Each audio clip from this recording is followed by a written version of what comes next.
like to introduce Dr. Chad Orzel, who's an associate professor at Union College. He got his PhD from the University of Maryland, working on laser cooling at NIST in Gaithersburg.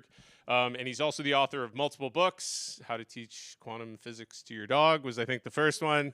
He's also taught relativity to dogs. And I think your most recent one is A Brief History of Timekeeping. Came out a few years ago. So anyway, thank you, Dr. Orzel. Okay, so hopefully, I don't know if it's not that big a room. My students tell me I'm loud, so hopefully the mic is working for the recording, if not to make me louder in here. So, yeah, so when Justin asked me to do this, I said, yeah, I can do something along those lines, and so gave him a very generic title, which is what's in the program. And then, of course, as I started putting this together, I end up getting cute with these things. So you get the slightly cuter, arguably clever title here, using quantum waves and their uses, and talking about how quantum mechanics enables precision metrology. And this is intended to be kind of a 30,000-foot overview of the general idea of quantum sensing and how it's rooted in various other things. I suspect I probably won't tell you anything that you've absolutely never heard before, but hopefully I'll put some of these things that you have heard or heard a little bit about in sort of a different context maybe than you've seen it before, and sort of try to tie all of these things together. So, so this is a good moment for this sort of thing, because in addition to all of the efforts that Justin mentioned and the funding opportunities and so on, this is also, this year, 2025, is been designated as an International Year of Quantum Science and Technology by UNESCO. So this is marking the 100th anniversary of the year when Werner Heisenberg developed matrix mechanics and put that out into the world. And then later in the year, Erwin Schrödinger did the wave version of it. And very quickly, those were shown to be equivalent, and then really kicks off the modern field of quantum mechanics. Interesting, both of them did that while on vacation. Heisenberg was hiding in Helgoland. He had horrible hay fever, so he went to a remote island and used the solitude there to focus on quantum. And then Schrödinger was on a ski holiday cheating on his wife. So this is a pitch that you can try to make, that physicists deserve more time off, but good luck with that. So anyway, so this is, we've got about 100 years of quantum mechanics in the full formal sense going at this point. And this is rooted in the sensing field in a lot of ways. So this talk, the first talk here, is going to start off actually backing up even farther than that. And I'm going to talk about some context from before quantum mechanics was developed, on the idea of light waves and their uses, which is where I got the arguably clever title. Second piece, I'll give you a quick rundown of how quantum physics changes the game, the sort of new rules and challenges that come in with the introduction of quantum pre-Heisenberg and Schrödinger. And then I'll talk about this idea of sort of enabling technologies and what's called by some people quantum 1.0 sorts of tech, and then how those 1.0 tools end up getting used in precision measurements and finding some new things in physics.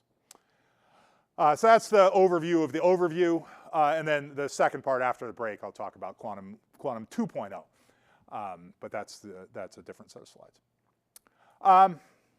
So the starting point for this, as I said, I got this phrase "light waves and their uses" from somebody else, specifically this guy.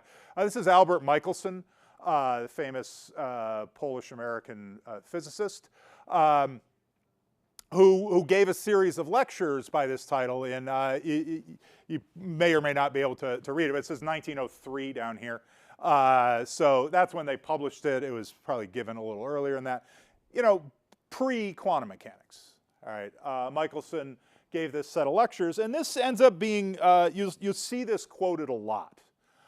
Specifically, these two phrases from it. One is Michelson saying that the more important fundamental laws and facts of physical science have all been discovered, and these are now so firmly established that the possibility of their ever being supplanted in consequence of new discoveries is exceedingly remote. And then also people lift from this, the quote marks in that are in the original, saying our future discoveries must be looked for in the 6th place of decimals. All right, you'll find these bits quoted in lots of pop discussions of quantum mechanics as an illustration of the arrogance and overconfidence of physicists prior to 1900. Saying that, you know, look at these idiots. They thought they had everything nailed down, that nothing new was going to be discovered, and that, you know, that they had it all figured out. And within 2 years of the publication of this in 1903, you know, you have special relativity comes in, quantum mechanics kicks off, right? Everything gets turned on its head. All right. That's a very common use of these remarks. It's also, in my opinion at least, deeply unfair to Michelson, because that's not at all what Michelson was saying. All right, which you can see if you go and you dig up the actual light waves and their uses. The next sentence after the first bit says, nevertheless, it has been found that there are apparent exceptions to most of these laws. And this is particularly true when the observations are pushed to a limit. So what he's saying is, he says, you know, these laws are very firmly established, right? Newton's laws of motion aren't going anywhere.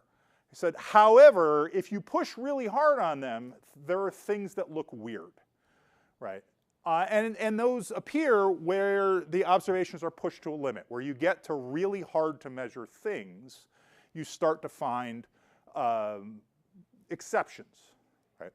And then he continues and says, such examination almost surely leads not to the overthrow of the law, but to the discovery of other facts and laws whose action produces the apparent exceptions.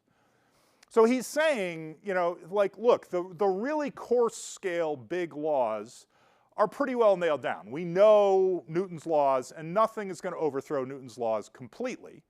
However, if you look in the right places, you start to see things where it looks like something's gone awry with the laws that we think we know. And he gives a big long list of these. You know, and I'm not going to read this whole thing, but you know, the departure of gases from the so-called perfect gas, right? Around 1900, people are liquefying everything, right? Dewar and people are working very hard to make ultra low temperatures, develop cryogenics, and they find that, you know, you can liquefy gases, which shouldn't be able to happen. Right, that's an exception to the, you know, believed to be perfect laws. He talks about discovery of the velocity of light by astronomical means, right, showing that light has a finite speed and that speed is constant. Determination of distances of stars, which depend on measurements of the accuracy of 1/10 of a second, right? So really, you know, really hard to do astronomy things. And he talks about Leverrier discovering the planet Uranus by small anomalies in the orbits of other planets, discovering Neptune by small anomalies in the orbit of Uranus, and then an experiment by Lord Rayleigh, who was at this time discovering most of the noble gases, right? So you know, things that were thought to not exist, right, turn out to be there, but you have to look really closely to see the exceptions. It's not a giant glaring error, a giant exception to Newton's laws that turns up. It's, you know, Uranus is a fraction of a degree away from where we thought it would be. What's going on? And if you poke at that, you discover something new. So he gives this long list. He says, you know, many other instances might be cited, but these will suffice to justify the statement that our future discoveries must be looked for in the 6th place of decimals. All right, he has the quotes on that because elsewhere he attributes it to somebody else, so he doesn't give a specific name, but he says, you know, this is a thing that people say. So what Michelson is doing is not a statement of overweening arrogance, right? What he's doing is he's making a sales pitch. He's saying, hey, this precision measurement stuff, right, looking at things on really fine scales is really important because that's where we're going to find new stuff. Right? He's not saying there's nothing new to find, we just need to push out the number of decimal places in the physical constants. He's saying if we do these really precise measurements, we will find new things.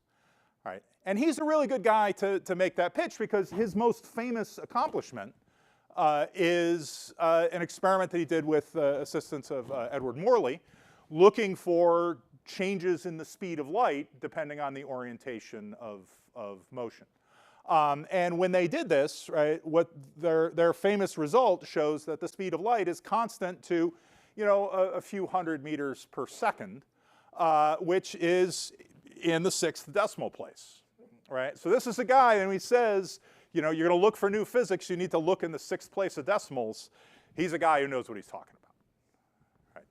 So it's a sales pitch for the idea of doing precision metrology as a way of discovering new physics. So what exactly is he pitching? Well, the title is Light Waves and Their Uses, right? And Michelson's famous experiment uses light as a way of looking for changes in the speed of light and discovering new physics. So I'll run through quickly, what kinds of things Michelson knew about the behavior of light waves and how to use them to do precise measurements. Number one, starting really, really basic, right? Light's a transverse electromagnetic wave, right? We've got an electric field oscillating in one direction, magnetic field perpendicular to that. They're both perpendicular to the direction of motion, and thanks to Maxwell's equations, they sustain themselves traveling through vacuum at a constant speed. And there's this nice relationship between the frequency and the wavelength and the speed. So you have a nice simple dispersion relation. The wavelengths that are involved are, span an enormous range, though I think not all of these would have been called light in Michelson's day. But certainly the visible range, kind of 400 to 700 nanometer sort of range is a range of light waves, and that's the sort of thing that Michelson's talking about using. And that's a very tiny scale compared to everyday objects, but one that can be useful to look at. The most important thing about these, and I would say basically all of the precision measurement things you can do with light are rooted ultimately in the phenomenon of interference. Right? Interference, my favorite illustration, I found this years ago I use in public talks. This is a bumblebee that's fallen into a puddle, and a photographer happened to see that and took a picture of it, and the bee is flapping its wings trying to extract itself from the water. And not succeeding, but is creating, semicircular sets of waves going out in different directions. And the really interesting thing is this area behind the bee, you see something complicated happen, right? And this is interference, right? There are regions in there where the contrast of the water waves seems to be higher, right? The peaks are higher, the valleys are lower. And that happens because the waves from the left wing and the waves from the right wing come together in such a way that the peaks of one fall atop the peaks of the other. The valleys of the one fall in the valleys of the other, and that makes a wave that's bigger. Right? They constructively interfere to give you a larger wave. There's other areas here where these interfere destructively, where one of the waves arrives in such a way that its peaks fill in the valleys of the other wave and cancel it out. And you get nothing. You get flat water in those angles. I'll note in passing, the guy who took this photo and put it on Flickr had a note in the comments saying, like, yes, I took the bee out of the water afterwards. So just in case you were worried about the insect. This phenomenon of interference is at the root of essentially every precision measurement anybody does with light, in a couple of ways. But the most obvious is the experiment that we associate most closely with Michelson today, namely the looking for changes in the speed of light with an interferometer.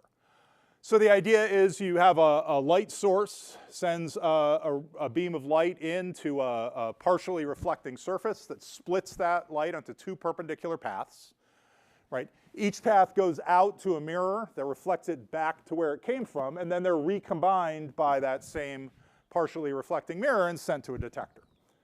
And if you're really, really careful about how you line this up and get all of the path lengths exactly right, and compensate for the index of refraction of your glass and whatnot, what you find is those waves arrive at the detector in phase so that the peaks of one fall atop the peaks of another, and you get a bright spot. Right. But if you take that system and you set it up like this and you move one of the mirrors back by a tiny distance, a quarter of a wavelength, right, shift that, a quarter of a wavelength back, the wave on that initially went straight through has to travel a little extra distance. Right? The extra distance out and back adds up to half a wavelength and means that the peaks of that wave arrive in the valleys of the other. They cancel each other out and get you a dark spot. Right? And if you keep going, right, you go another quarter of a wavelength, well, now it's gone a full extra wave, and the peaks are on top of the peaks again, you get a bright spot, and so on and so on and so on. So if you move one of these mirrors out by a few hundred nanometers, you'll see the light go at the detector go from bright to dark, back and forth. You do this with a real light source like the sodium arcs that Michelson had to work with in his day, right? The beams are expanding, and so they travel naturally. Different parts of the light travel paths of different lengths, and you get this pattern of concentric rings, these interference fringes. And as you move one of the mirrors, you see those fringes move in and out.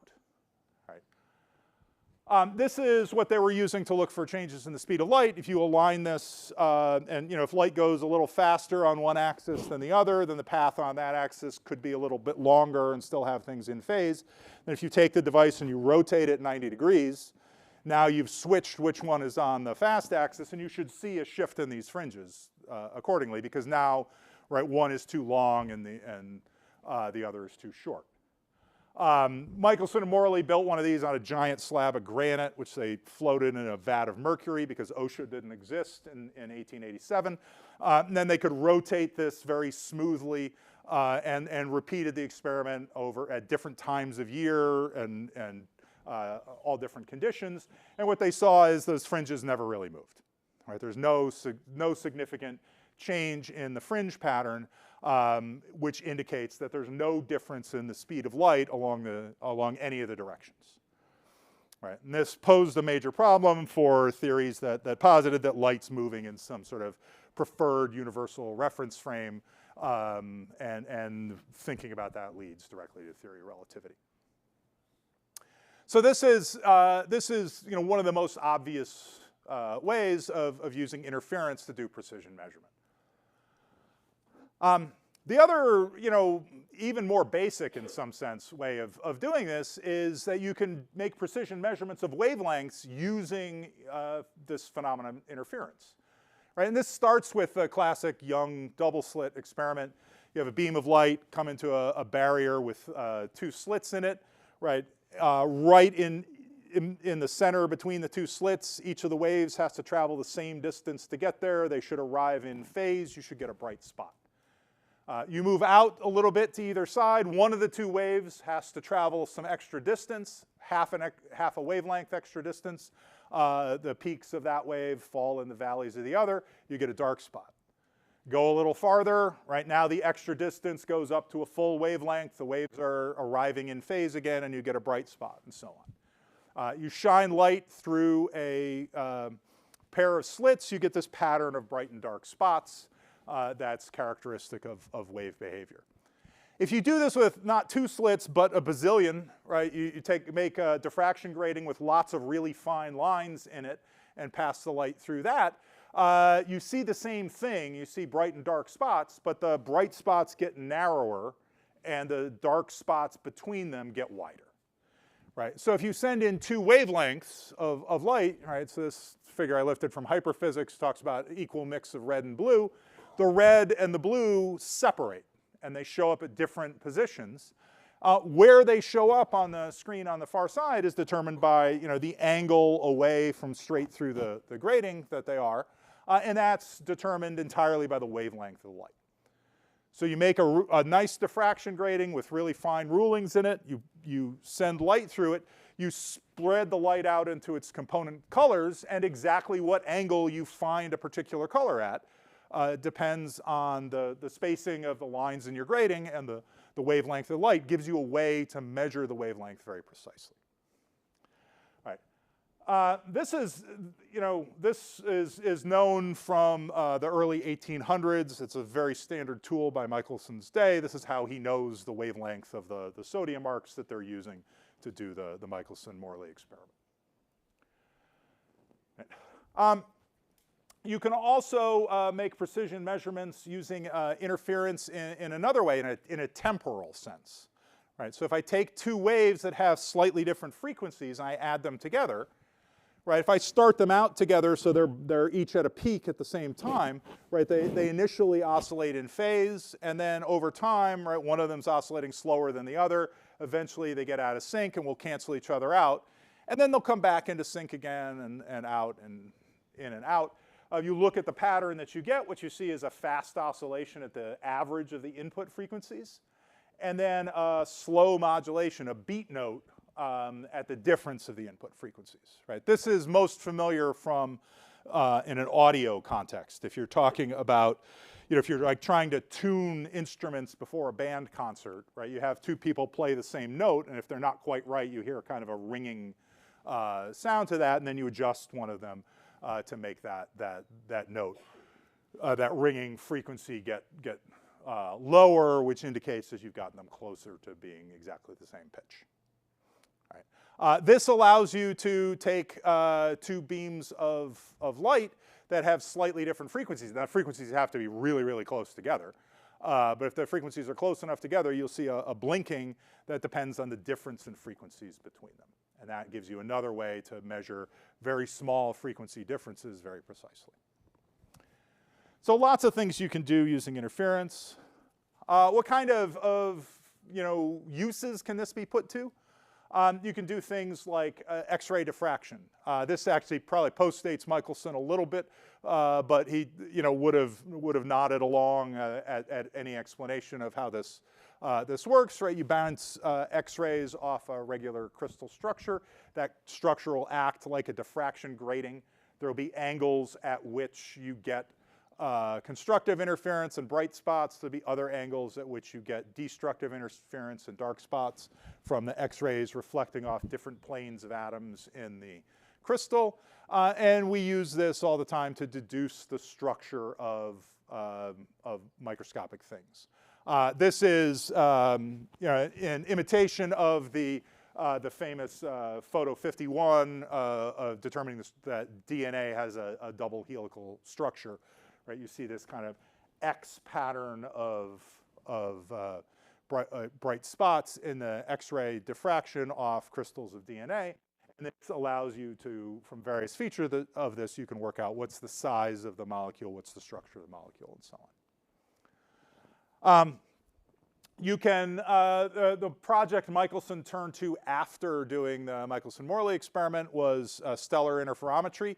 The idea is rather than making one absolutely ginormous telescope, you can take two smaller ones separated by some distance, take the light that they collect, bring it together and interfere it, and you'll see the contrast of the interference that results depends on both the separation between your two small telescopes and the size of the thing that you're looking at. Right? As you move them apart, if you're looking at an extended object, you'll lose contrast in a way that tells you what the size of the thing you're looking at. It allows you to reconstruct really, really tiny things that are too small to resolve as anything other than a point in one of the telescopes by themselves. This is the underlying technology that enables the Event Horizon Telescope. Right? Very famous result a few years ago where they took a picture of a black hole in the core of a neighboring galaxy, and they do this by combining signals from multiple radio telescopes scattered all around the world and interfering those signals with each other in a way it's related to the stellar interferometry that Michelson was doing. So this is another, way of measuring things extremely precisely that relies on the wave nature of light and being able to do interference. Right, and in the mid 1800s, people were already discovering new elements by identifying spectral lines. Right, so 1868, Lockyer and Janssen discover helium. Right, they're doing observations. They're taking spectra of the sun during an eclipse. They see a bright yellowish line in the spectrum of sunlight. And it doesn't correspond to any of the other lines that were known. And so they both independently publish this and say, hey, I think there's a new element that exists in the sun. It doesn't correspond to any of the elements we see on Earth. Right? The difference between that line and the really well-known yellow sodium lines, right? The difference between that is only a nanometer and a half, right? But spectroscopy even by 1868 is highly developed enough that it's clear that those two things are substantially different in a way that can't be explained as something is just sodium behaving a little bit weirdly, right? This is definitely a new element. This is helium. So that's an overview of ways to use light waves, and this predates quantum mechanics. And this is all stuff that, some of this Michelson certainly knew about and participated in. Others of it, comes after his time, but he would have absolutely recognized what was going on. Right, but of course, right. Famously, as I said, you see this light waves and their uses cited a lot as, well, look at these fools, they didn't know they were going to get smacked in the head with quantum mechanics. Right? They do get smacked in the head with quantum mechanics, so it's worth talking about how this changes things. Right, so what does quantum mechanics do? So, I'm going back, it's 100 years ago that we got the full mathematical version of it, but the actual thing starts about 20 years before that. With the notion that, number one, that light has particle properties. Right? We know that you can think of a beam of light as not just a classical wave, but a stream of particles, each carrying a discrete amount of energy. And the amount of energy that those particles carry is some constant times the frequency. This was first introduced by Max Planck as a desperate trick, carried on by, it made him a little crazy. Carried on by Einstein, who included this notion of quantized light in what he called a heuristic model of the photoelectric effect, explaining the ejection of electrons from metal surfaces by light. And both of these things work brilliantly. The photoelectric effect is actually the one experiment the one concrete result that's cited in Einstein's Nobel Prize citation in 1921. Right, so that had a lot to do with academic politics. Everybody knew he was getting it for general relativity, but they mentioned the photoelectric effect because it was less controversial. So that's one thing. The second new development that comes in from quantum physics is, it's new and not new because, right, the notion of spectral lines dates back to the early 1800s. Fraunhofer observed these dark lines in the spectrum of the sun and figured out that they're associated with particular elements. And this, by the 1860s is a well-known technique for identifying elements by looking at their characteristic spectral lines. But those weren't explained, even conceptually, why you had these different spectral lines until about around 1913, when Niels Bohr is trying to clean up Rutherford's solar system model of the atom and introduces this idea of atoms having discrete energy states. Right, that there are certain, the electron orbits the nucleus of an atom. In certain orbits, it does not emit any radiation, but it emits light as it goes back and forth between those orbits. So it changes orbits, it emits a photon. That photon carries an energy that depends on the energy difference between the starting and ending states.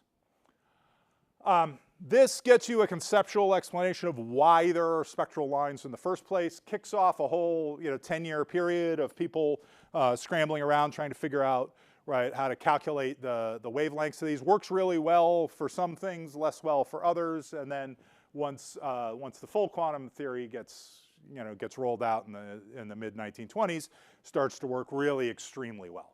But conceptually, it all comes back to this notion that atoms have discrete internal states.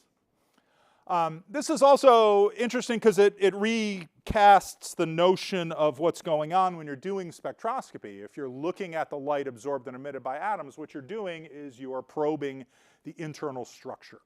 What are the energy states of those atoms and molecules? And that'll be critically important. We'll come back to that a bunch of times. All right. Third new thing is the idea that material objects have wave properties. This is first thrown out by Louis de Broglie, whose work then inspires Schrödinger to go try and find what is the wave equation that goes with this.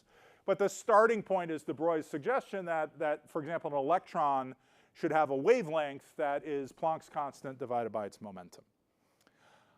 This is great because it gives you a conceptual basis for understanding why are there these discrete states, what makes those states special in the atoms, which is those are the states where the electron going around in its orbit traces out an integer number of wavelengths. They're standing wave modes of an electron going around the nucleus. We don't think of it in exactly those terms anymore, but that carries into the Schrödinger equation. The allowed energy states in the Schrödinger equation are the ones where you have these closed solutions that are essentially standing wave modes, just in 3 dimensions and complex numbers and way more complicated. All right. So this gives you a conceptual explanation for everything. It also allows a completely different kind of interference as a probe of things, which is electrons have wave nature, so if you bounce them off things, they'll interfere with themselves, and you can do all the measurement techniques that you would do with them. Neutrons have wave nature, you can bounce them off things, and so these are new probes of crystal structures that I won't talk about anymore. All right, this picture here is from an experiment done at Hitachi where they have a source that shoots single electrons at essentially a double slit apparatus. So splits the electron to take one of 2 paths and then recombines them. And this is a really fascinating experiment because each of the little white dots here represents one electron hitting the screen of their detector. So each of those is detected as a particle. It makes a little flash of light at one position at one instant in time. But if you put all of them together, they trace out this bright and dark stripe pattern, which is characteristic of wave interference. So this is demonstrating that the electron is behaving like a particle, flash of light at one spot at one instant, and like a wave, all this interference stuff, at the same time. And this is, Feynman famously said that this is the central mystery of quantum mechanics. If you get that idea, everything else follows from that. All right. Fourth thing is less famous probably than the others, but is really important, particularly in the context of enabling other technologies. And this is the statistical model of interactions between atoms and light that Einstein comes out with in around 1917. And here he considers light interacting with a collection of Bohr-type atoms. And he says, they don't know, in 1917, they don't know any of the details about why, how all the fine details of how photon emission works or anything, but they have the idea that there are these discrete states in atoms, and that light at particular frequencies is absorbed and emitted depending on the energy difference. And he says, okay, what can we say about that sort of scenario? And he identifies 3 processes. One of these is the spontaneous emission of light. So if you take an atom, you put it in a high energy state, sometime later, apparently of its own accord, the atom will just drop down to a lower energy state. The electron drops to a lower energy orbit, and when it does, it emits a photon. That's a process that everybody knows about. You get atoms hot, they emit light. And they emit these characteristic spectral lines. There's also the process of absorption, which is known if you have a cold vapor of something and you shine light through it, you'll see that the atoms absorb light at the same frequencies that they emit. And so there's this process where a photon comes along, encounters an atom in a low energy state, and excites it to a higher energy state.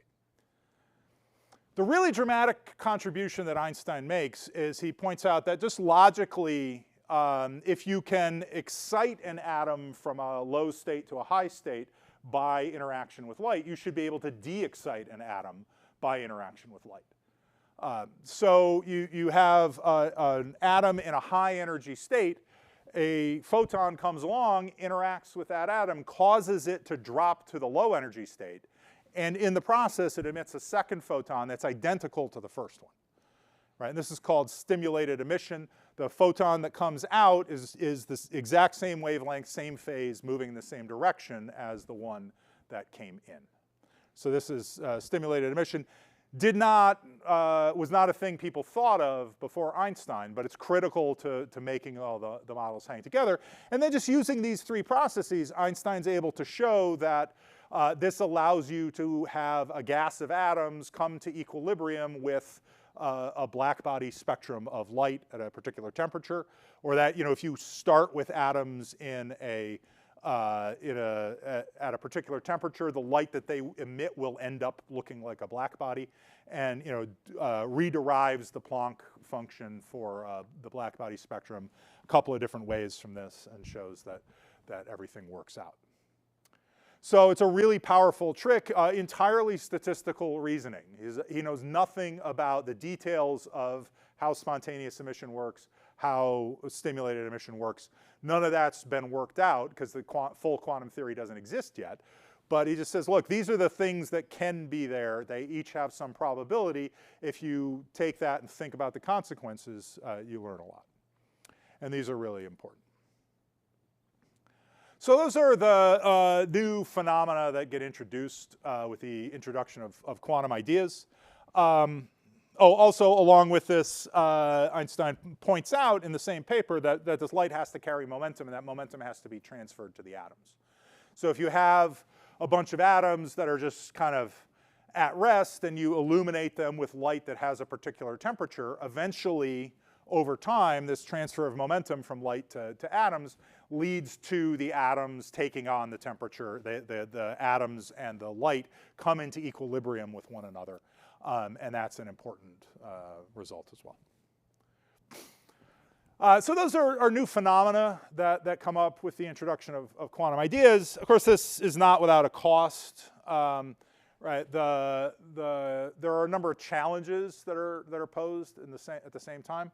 One of the biggest maybe is that the idea that quantum measurement is projective and probabilistic. Right? So what that says is if you want to know the state of an atom, right? We know that atoms have a limited number of discrete energy states in which they can be found. If you take an atom and say, what energy state are you in? You will always and only get one of those answers, right? It will be, this state, not anything in between, not more than one of them, right? It's going to be one of the allowed states, always. And that after you do that measurement, if you go back and probe that same atom a second time, it will be in that state, the same state that you got from the first measurement.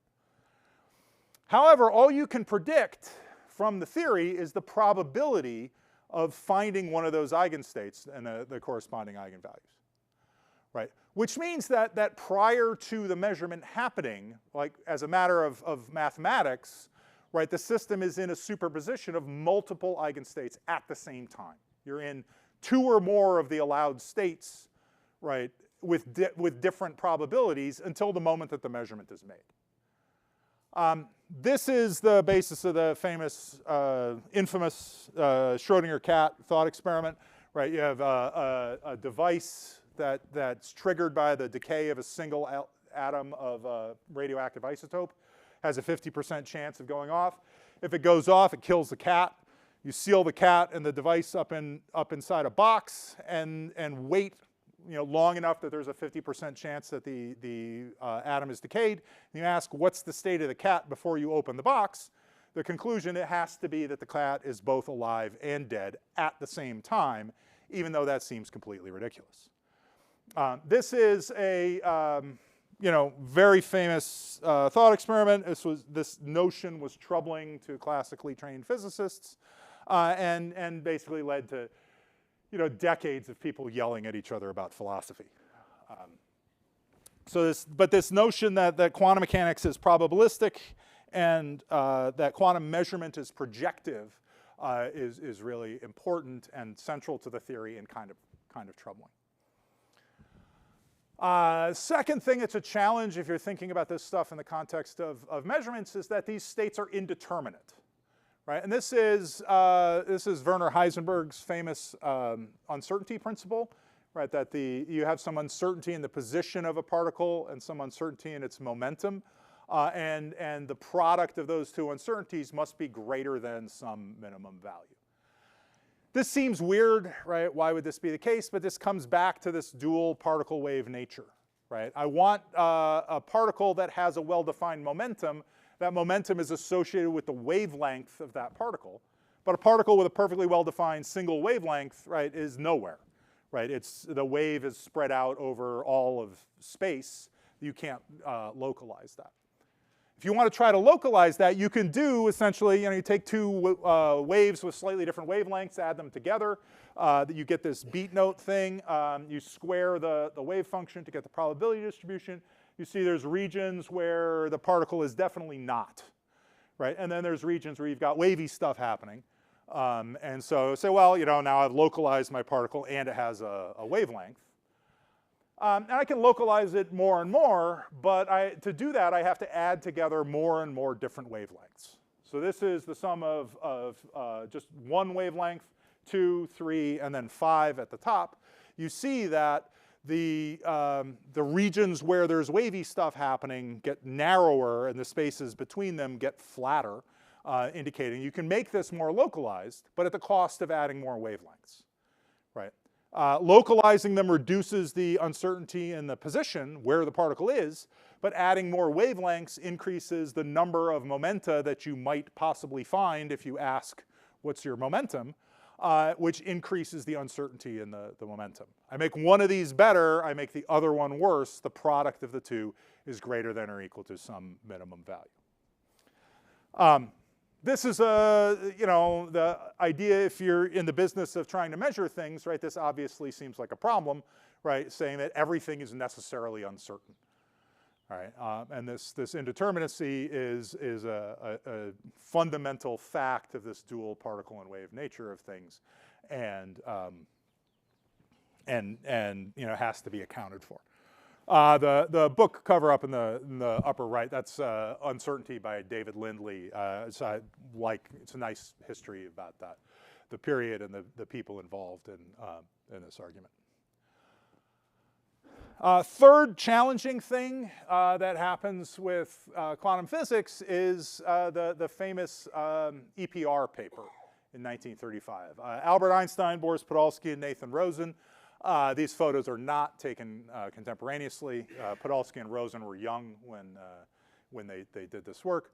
Those three, they published a paper that introduces the modern idea, what we call entanglement. That you can have a quantum state, and nowadays when we introduce this, we tend to talk about it in terms of things like spin or polarization of light.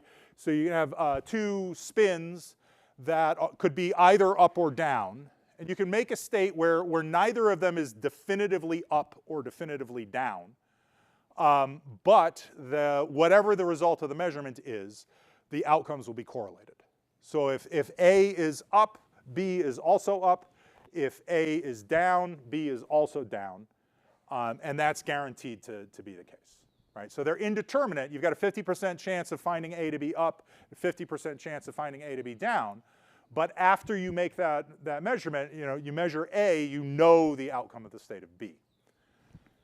This is a problem because it holds even if these systems are really widely separated. Right? I take one of these spins and keep it in San Marcos. I take the other one back to Schenectady with me. We agree to measure these, a nanosecond after noon on Saturday.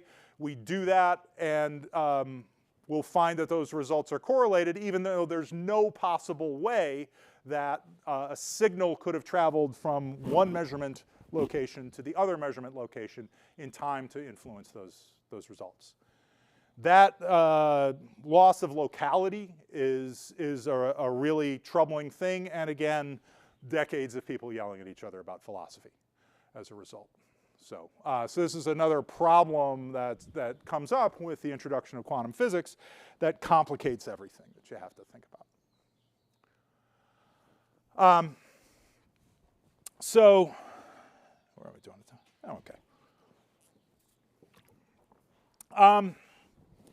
So that seems like we've got these new phenomena, we've got these new problems, right? It seems like if you're thinking about this from the standpoint of being able to measure things, right? We've made everything a lot more complicated, but these complications present opportunities, right? And so there's some technologies that are enabled by some of these new quantum rules that turn out to be really powerful.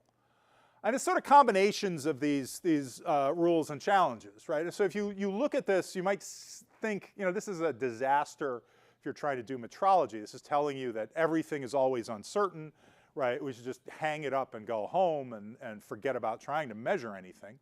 But in fact, there are key technologies that enable you to do unbelievably precise measurements that come out of combinations of some of these troubling quantum phenomena and also the troubling aspects of quantum mechanics as well as just the new phenomena that get introduced. One of these is if you take together this notion that material objects have wave properties and also this notion of projective measurement and indeterminate states, it has interesting consequences for the behavior of electrons inside of matter, right? So very coarsely, I think of a material object as an array of atoms in a fairly regular pattern. You stick some electrons in there. Those electrons are not bound to a particular atom in the lattice, but instead the electron states are shared throughout the whole lattice. Because these are these indeterminate states, I can't say with certainty that this electron is on this atom right here as opposed to any of the other ones nearby. The state has to be delocalized. That gets you this collection of very broad, very closely spaced energy states that turn into when you have uncountably many atoms in your system, turn into energy bands. At the same time, these electrons are waves that are propagating through the lattice, which means that at particular wavelengths, an electron trying to go through this periodic structure is going to encounter atoms every so many nanometers as you go along, and will reflect off that. And those reflections start to mess each other up when the spacing of the atoms corresponds to the wavelength of the electrons. So there's regions of energy for which it's just impossible for these electron states to go through the lattice, and so you get band gaps inside the material. Right, that combination of things explains, at least conceptually, why there are insulators, why there are conductors. Right, also explains what semiconductors are.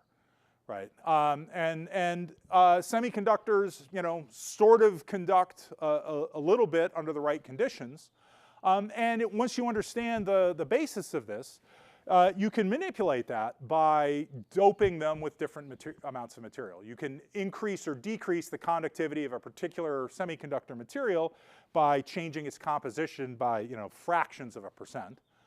And then you can deposit these things in multiple layers with different properties, which allows you to make transistors. And then if you can make transistors, you can make lots of them really, really small and make computer chips. Right? So everything digital, the fact that I'm projecting this on the screen here, is ultimately traceable to the fact that electrons behave like waves and have these delocalized states inside a system. The fact that we can make the computer chips that power all of this is a reflection of the quantum nature of everything. We can also just, if we just think about this discrete states, particle properties, and particularly Einstein's statistical model of atom-photon interactions, we get another really cool technology which I have a weak example of here, right? Which is the process of light amplification by stimulated emission of radiation or a laser. Right. And this is, the phrase is coined by this guy. This is Gordon Gould, who's a Union College alumnus. I'm contractually obligated to mention that since I hold a chair that has his name attached to it. So, but it's nearly simultaneously Charlie Towns, who's shown here, had the same idea, and then they yelled at each other about patents for about 50 years. The idea here is you take some medium that contains a bunch of atoms and you pump energy into it in a way that puts those atoms in a high-lying state. Then you stick in a photon, and one photon going in is very likely to encounter one of those high-energy atoms and cause it to drop down and emit a photon that's identical to the first one. Then you trap that medium and those photons between two mirrors that are facing each other. Right, you reflect the photons back, 2 photons go in, 4 photons come out. Right, 4 photons go in, 8 photons come out. You get this exponential growth of the number of photons as they bounce back and forth between the mirrors. Every time they pass through the gain medium, the stimulated emission process creates new photons.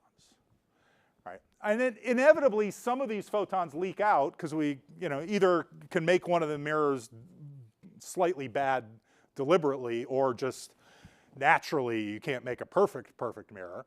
So some of these photons will leak out, and those come out as an extremely monochromatic source. All of the photons have exactly the same wavelength, and it's a narrow coherent beam. They're all in phase with each other. They're all going in the same direction to within the limits of diffractive optics. So you get a narrow coherent beam, right? So the classic laser. This is Gould and Towns have this idea in the late 50s, 1960. They get it to work. Hughes Laboratories out here in California, and very quickly, right? Famously, one of the Ted Mayman is the guy who got the first laser working. One of his assistants famously declared it to be a solution in search of a problem. But almost instantly, we found all sorts of problems that could be solved by throwing lasers at things. There's a couple of interesting and important refinements to this that are worth mentioning in the context of precision measurement. One of these is you don't have to use just atoms with very well-defined single energy states. You can use as a gain medium something that has a very broad emission spectrum. In particular, titanium sapphire is a big one. So this is titanium ions inside a crystal matrix of sapphire. Turns out it gives you it absorbs in the blue-green region of the spectrum and emits over this couple hundred nanometers in the infrared. All right. Why is this useful? Well, it means I can make my laser work anywhere in that range. Right, so I can make a laser that I could tune anywhere from 600 to 1100 nanometers over this huge range of wavelengths and sweep that laser across there. And those lasers, if you work hard at it, they have an optical frequency. It's 10 to the 15 hertz. If you work hard at making a really good laser cavity, the line width of that laser can be in the millihertz. Right, so you can do incredibly precise, kind of 19 decimal place measurements of frequencies of atomic transitions by using these broadband gain media. You can also put these together and sort of get all of those different possible wavelengths going at the same time. Right, and the structure here is, you put the 2 mirrors facing each other. You have some standing wave modes in that cavity that are get different numbers of wavelengths between, different integer numbers of wavelengths between the 2 mirrors. You get tons of these modes that are regularly spaced. If you run all of them at the same time, they'll add together and they'll do that beat note thing. Right, you get a difference frequencies, and they interfere with each other in a way that will make a pulse that is extremely short in duration. So you can make pulses that are femtoseconds in long, right, by using these broadband media, exciting all of the possible modes at the same time. When they add together, the output is a series of extremely short pulses, and you can use this to probe ultra-fast dynamics in atoms, molecules, and so on. You can also take one of these things and sort of turn around. You get a pulse that's short enough. In order to get that, you have to add together an extremely wide range of frequencies. If the range of frequencies is wide enough that the highest frequency is twice the lowest, then you can do this trick where you split those different wavelengths apart with a diffraction grating. You pick out the low frequency one. You send that into a nonlinear crystal to double the frequency of it, and then you get light at twice the frequency. Compare it to one of the high frequency modes. And those things should be, the difference between those is only going to be down to imperfections in your cavity. Right? There's some properties to do with, what are you making your mirrors out of, and how well are you controlling that cavity, which then you can determine what that frequency shift is. Then every mode in this comb is some integer multiple of a fundamental frequency. It's determined by the spacing of the mirrors, plus this frequency offset. If you know the frequency offset and you know the distance between the mirrors, you know in absolute terms what the frequency of any one of those modes is. So you can do absolute frequency determination in the optical domain, right, in frequencies of 10 to the 15 hertz.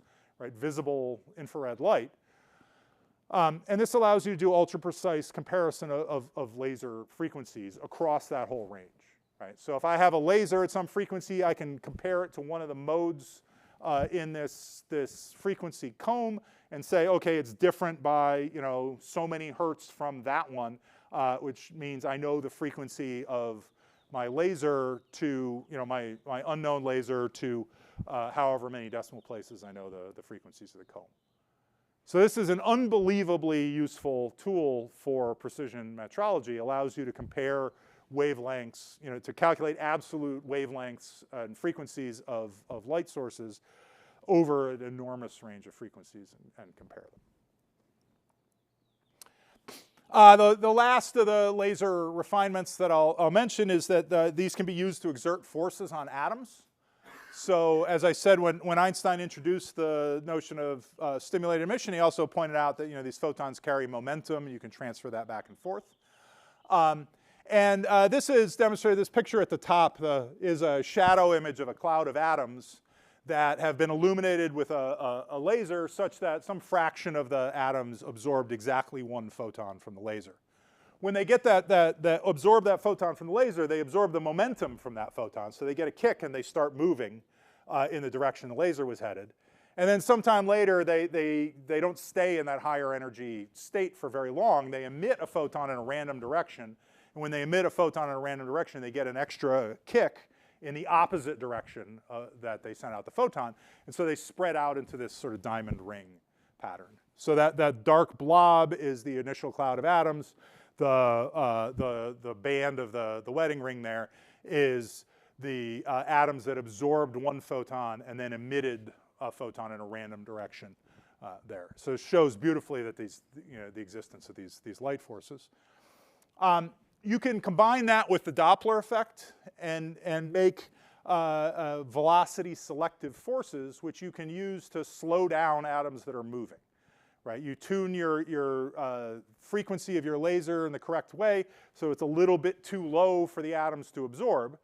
But if the atoms are moving toward the laser, they'll see the frequency shifted up, become more likely to absorb it. When they absorb a photon, they get a kick in the direction the laser was going, which slows them down. Right? Atoms that are standing still won't absorb the laser. Atoms that are moving the other direction see the frequency shifted even farther away, and they definitely won't absorb any light. So you'll slow down atoms that are moving toward the laser and not speed any of the others up. This allows you to cool atoms with relative ease to microkelvin temperatures and essentially eliminate all sorts of perturbations that are caused by the motion of atoms. So you're trying to do spectroscopy in a room temperature gas, you have to worry about the fact that these atoms are all moving at like the speed of sound. Right? If you do laser cooling, you can take a sample of atoms, cool them to a temperature that is so cold that their velocities are centimeters per second, and then all the Doppler shifts that you would have to worry about otherwise go away. So this is also a huge boon to people doing precision spectroscopy of atoms, and will become useful in another way that I'll talk about in the second part of this. You can also, this laser light will also, can also exert conservative forces on atoms. So the presence of a light beam will shift the energy states of the atom up and down. If you use the right color of light, you can lower the energy of the ground state when the laser is present, which gets you sort of a conservative potential that can act to trap the atoms in it. If you do this with a single laser beam, people call it optical tweezers. You can trap an atom in the focus of a light beam. Or if you take a pair of beams and overlap them with each other, you make this interference pattern of bright and dark spots that becomes a periodic optical lattice that can trap atoms in lots of different places. The periodic nature of this regularly spaced little traps for atoms allows this to be a really nice tool for simulating condensed matter systems.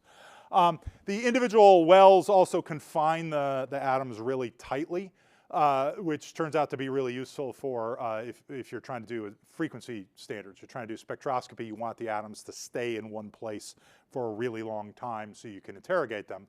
And that's the best optical frequency atomic clocks nowadays use these optical lattices to confine strontium atoms or ytterbium atoms to half a wavelength of the laser light and hold them there indefinitely and do precision spectroscopy for frequency standards. So this is an application of lasers. It's pretty straightforward. That is also really important. So I promised to talk about quantum sensing, right, and using this to sense things. So what is the idea of that? The fundamental idea is that when we're doing this precision spectroscopy, right, if we're looking at the light absorbed and emitted by atoms, what we are essentially doing is looking at the internal atomic energy level structure. Right? We're looking at what are the energies of the allowed orbits for the electrons inside those atoms. And those are affected by a lot of things. Right? So those can be useful as a frequency reference. Right? We can calculate an unperturbed atom of cesium will absorb microwaves at 9,192,631,770 hertz. Right? That is the basis for a cesium atomic clock. We define the second as that many oscillations of the light that cesium atoms absorb. And that works as a reference. But there are lots of things that change that. Right? So those frequencies can be perturbed by anything that affects the orbit of the electron.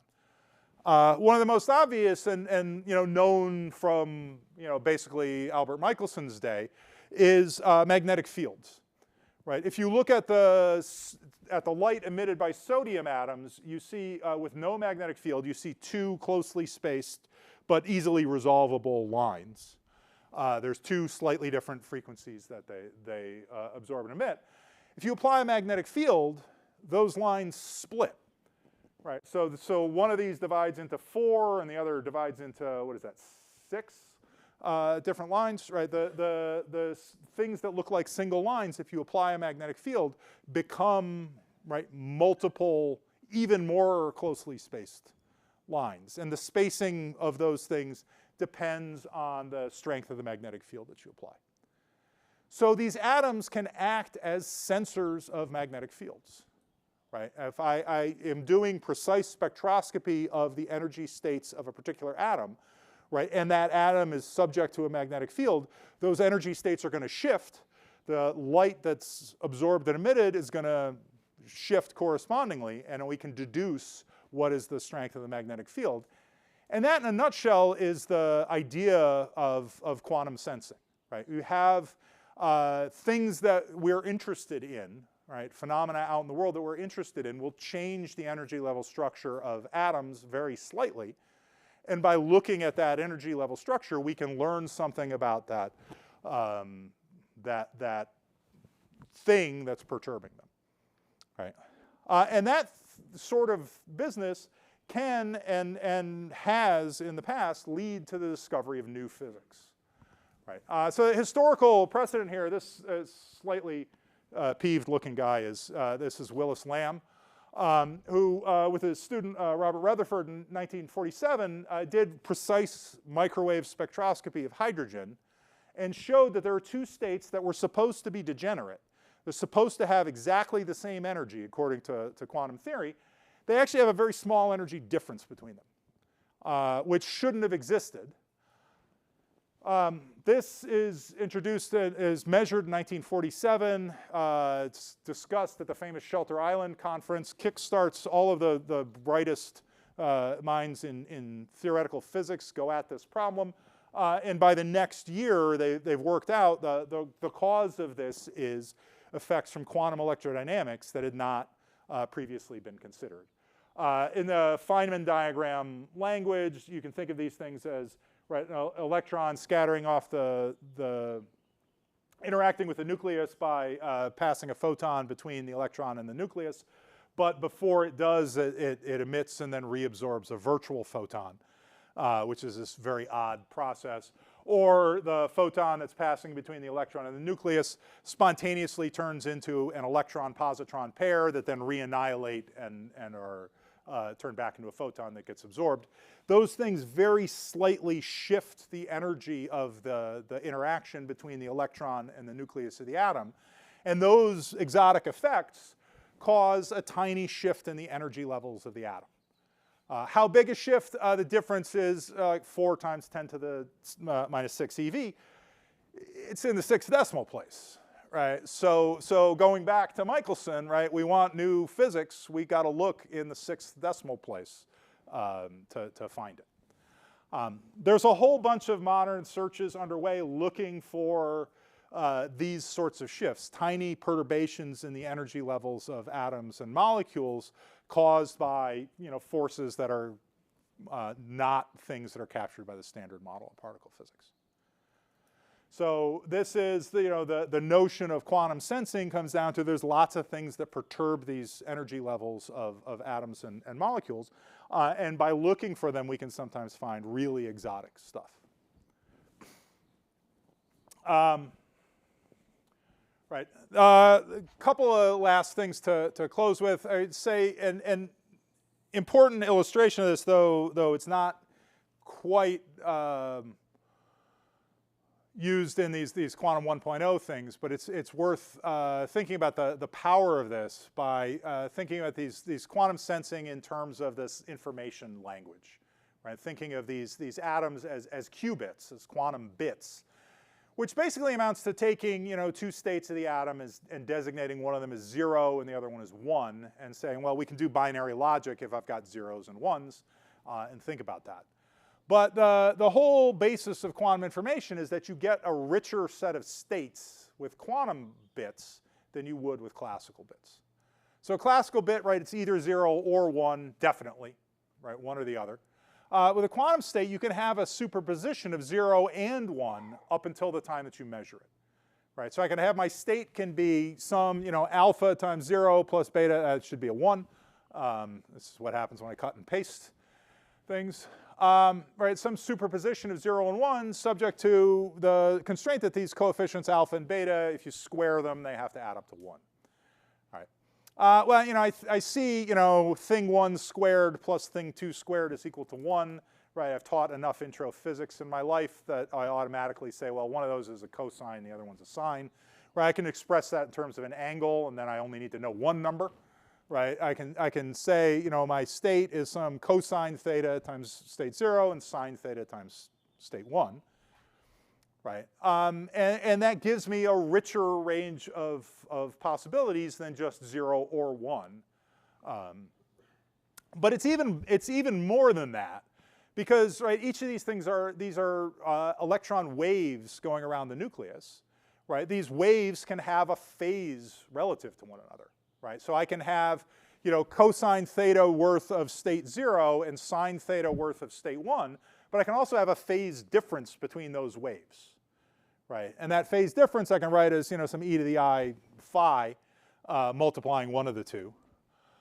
So there's an offset in the phase of one of these wave functions and the phase of the other, which gives me two angles that are describing my state, which, you know, here 2 angles, I think latitude and longitude, right? And so you can map these quantum states of a 2-level system onto sort of latitude and longitude of points on a sphere.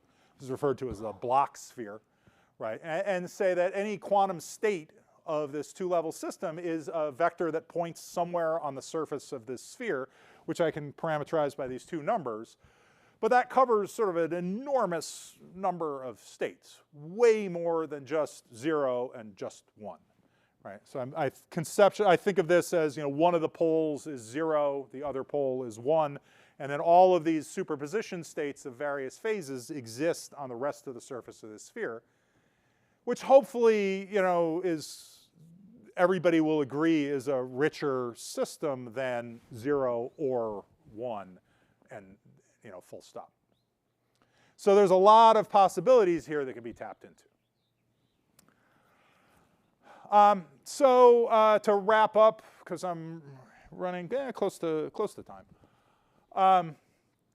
Just to wrap up, I would say that this gives this combination of new quantum rules and some of these challenging aspects leads to these technological, you know, technologies and concepts that are really useful for measurement. One is, you know, the wave nature of electrons gets you to transistors, which gets you to computer chips and all of the digital information processing that we do. The particle nature of light and the discrete states of atoms gets you to lasers, both continuous wave and pulsed lasers. If you have lasers, you can make cold atoms, which is a useful thing to have. And then, you know, if you're looking at the energy states of atoms, those are perturbed by lots of things, which you can hope to study by studying how they perturb the states of atoms, which gets you to the idea of quantum sensors. I've classed all of this as quantum 1.0, which seems slightly disparaging, but I would say is justified in that these are technologies whose operating principles draw on these quantum ideas, but in practice they're used in a very classical way, right? And what I mean is, you know, transistors are quantum in their origin, right? You can't have a transistor without the wave nature of electrons and all of that stuff. But, you know, once we make the transistors, right, the transistors in this laptop, they're just, the bits are 0 or 1 and not both. They're not doing anything really quantum with that. There's just a bazillion of them, and they can do operations very quickly, and that gives us a lot of computing power. But it's essentially classical, right? Lasers, 90% of the things you use lasers for are just using a laser as a really bright classical light source, right? It's a narrow beam that you can point at things on a screen with, or you can sweep across a UPC code on a product in a grocery store. And, you know, we're just using the fact that these are basically bright classical sources of light. All right. There's also a category of things that are quantum 2.0, and that's what I'll talk about after a break in a few minutes. But this is, the 2.0 sort of starts where you move to systems where you have to take more account of the full richness of these quantum systems and take some of these other effects into account. But I don't want to seem like I'm saying that 1.0 is inferior inherently, because you can do amazing things just with these 1.0 kind of technologies. And I'll point to, and we'll hear more about this on the last day of this workshop, but I would particularly point to LIGO, which is this you know, set of gravitational wave observatories. There's one in Livingston, Louisiana, the other in Hanford, Washington. And these are fundamentally, right, it's Michelson's invention. It's a Michelson interferometer, right? Laser beam goes into a beam splitter, sends it out on two paths, recombines them, looks at the interference of the output. It's just a Michelson interferometer whose arms are several kilometers long, right? And then measured, right? This interference is measured when they come back to look for incredibly tiny changes in the position, in the distance between the beam splitter and the mirror due to the passage of a gravitational wave stretching and compressing the fabric of space and time, right? And this is measured at, you know, a huge range of different frequencies of changes in these, which involves an enormous amount of data processing, right? That you have this sensitivity curve of how much of a change in length can you see at a given frequency and be able to pick out from the background noise. And then, you know, you can analyze this and say,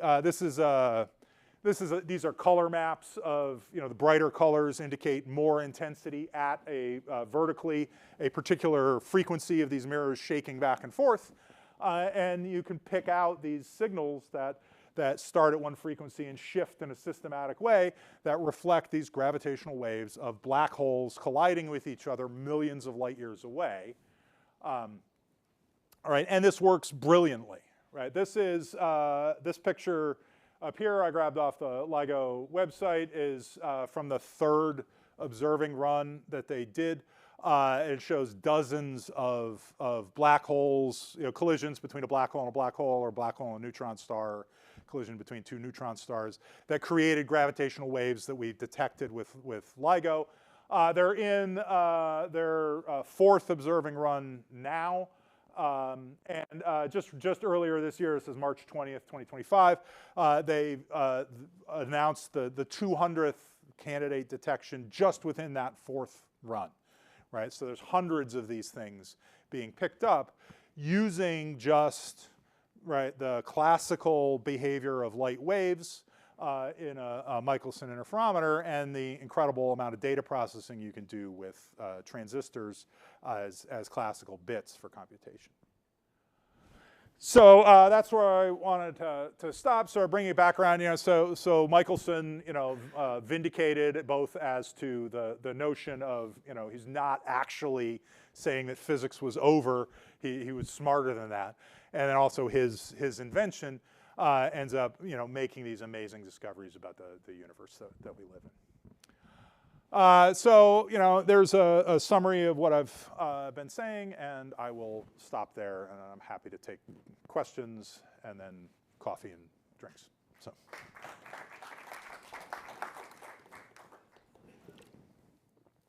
Does anybody have any questions for Chad before we take a break? So. Yes? In the absorption image of the atoms, Mm-hmm. why aren't they overlapped? Why? You mean the diamond ring picture? Why isn't it symmetric? Because so this is the black ball is like 1 million sodium atoms in a Bose-Einstein condensate that I'll talk about in the second part, and they're essentially at absolute zero. They've shown a laser in from one side. And so all of the laser photons are going right to left in this picture. And so any atom that absorbed a photon got a kick to the right. And then the ring is still touching the cloud because, right, they get a kick to the right and then they emit a photon in a random direction. Some of them will randomly emit a photon in the original laser direction, which gives them a kick back to toward where they started, and so they end up not moving, right? And there's some time allowed for you know, they've got you know, a kick this way and then a kick in a random direction, and then you get some time for them to expand out to fly freely before they take the picture, and so it spreads out into that ring, but like one end of the ring is anchored at zero change in position because they got a kick and then they kick themselves right back to where they were before. So, yeah. Can you just comment? Do you have a rough idea of the scale of that? Like, what's how? Scale of that, the atom cloud is probably in that. That is probably like a couple of microns across. I want to say like maybe 5 or 10. That's all. That image is from, I would say, like 1998 or something like that. I used to know a lot more about it, but it's taken by the guys in the lab next door to me when I was a grad student. So I lifted it for talking about laser cooling because I think it's really cool. This is taken about 1987. This is Chris Helmerson from NIST in Gaithersburg looking at, this is probably 10 or 20 million sodium atoms that are held in place by weak magnetic fields and light pressure in that little ball there. So. Nice. Any other questions? Yes. You mentioned about quantum sensing, Mm-hmm. basically measuring the change in frequency, Right. any external perturbations, and also you talked about qubits. They can also Mm-hmm. the state of the atom, 0 and 1 state. So are they are two different technologies? Are they? They're very closely related, and in the second part, I'll go into a bit of how to understand. Right, the core idea is the more subtle interactions that shift these energy states will sort of change, sort of move your state vector around on that Bloch sphere, and then if you are clever about the operations you do, you can convert. They cause small differences in phase between states, but you can map that difference in phase into a difference in populations, and say that if everything was perfect, I would get 100% of the atoms end up in this state. I've ended up with 99.5% here and 0.5% in the other state, at the other pole after I do all these operations. That tells me that something was perturbing the phase of those states, and if you engineer your experiment to be sensitive to particular things perturbing the phase. So I'll go into a bit more detail about that in the second part. This is already a lot. All right, let's take a quick break, maybe 15 minutes, and then we'll gather back for the second half of this. Thanks a lot.